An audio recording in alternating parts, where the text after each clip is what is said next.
18 janvier. C'était une belle journée aujourd'hui. Papy est arrivé tôt ce matin et on a commencé l'aménagement du pick-up. À 17h, c'était fini. Et c'est trop bien. On va le tester cette semaine avec Mao. Bref, un souvenir en plus dans mon cerveau, une couleur en plus dans ses vacances. Il est 18h, Papy et Mao sont partis, Tatio et tonton passent. Ils rentrent de l'hôpital. Tati dit « Bon ?»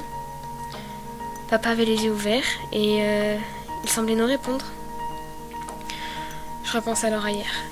Jennifer passait à l'hôpital avant moi. En sortant, elle appelle maman pour les nouvelles. Pour elle, je devrais pas y aller. Tu tousses beaucoup, c'est un peu choquant. Ça l'a été pour elle. Je la comprends. Ma dernière visite et la stupeur qu'elle a entraînée résonnent encore dans ma mémoire. Et je crois que c'est justement cette peur, cette dernière image terrifiante, qui demeure dans mon esprit qui me pousse à venir te voir malgré tout. Et ma frustration de toujours pas t'avoir fait écouter mes écrits aussi. Donc je viens, c'est tout. Avant de rentrer, je demande si je peux sortir mon tel. Je peux. Yes. L'infirmier ferme la porte. Yes. C'est bon. Enfin, c'est le moment. Coucou papa. C'est moi, Ambre. Je vais te faire écouter 2 audios. C'est des textes de mon carnet que j'ai enregistrés. Je démarre l'audio. J'approche le téléphone de ton oreille. 4 janvier. J'ai hésité à venir te voir. Tu tousses beaucoup. Ça fait sonner la machine, souvent. Alors je mets l'enregistrement en pause, souvent. Et j'essaie désespérément de te calmer. Chut, doucement papa, doucement. Chut, calme-toi, ça va. Ça va, chut. Et je relance l'enregistrement. À un moment, ton œil s'entrouvre à peine. Je vois ton iris, ta pupille. Ils sont tournés vers moi. Nos regards se croisent. Dans mes yeux, c'est des étoiles, c'est des paillettes. Mon sourire, c'est un grand U. Bref, ça me fait quelque chose de ouf. Et ça me pousse à continuer de te faire écouter. Le premier, puis le deuxième enregistrement. Tout au long de l'écoute, tu continues de donner des petits signes. En tout cas, je le prends de cette manière.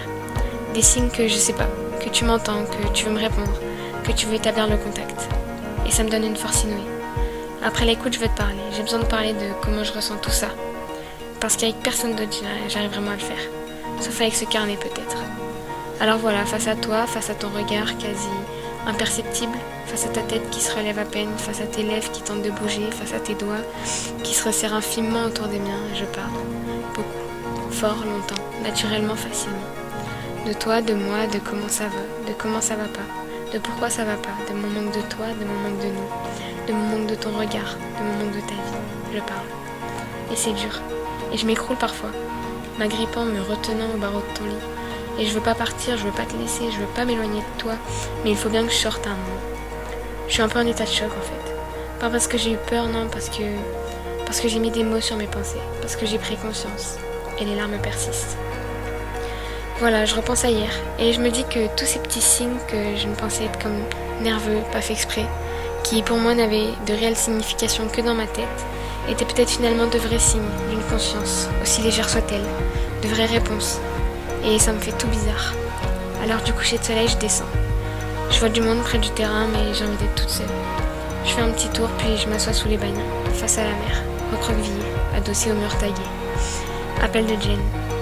Elle est tellement contente. Ça fait plaisir de l'entendre si enthousiaste. T'as vu, en fait, hier, c'était peut-être pas si anodin, enfin, c'était peut-être un début.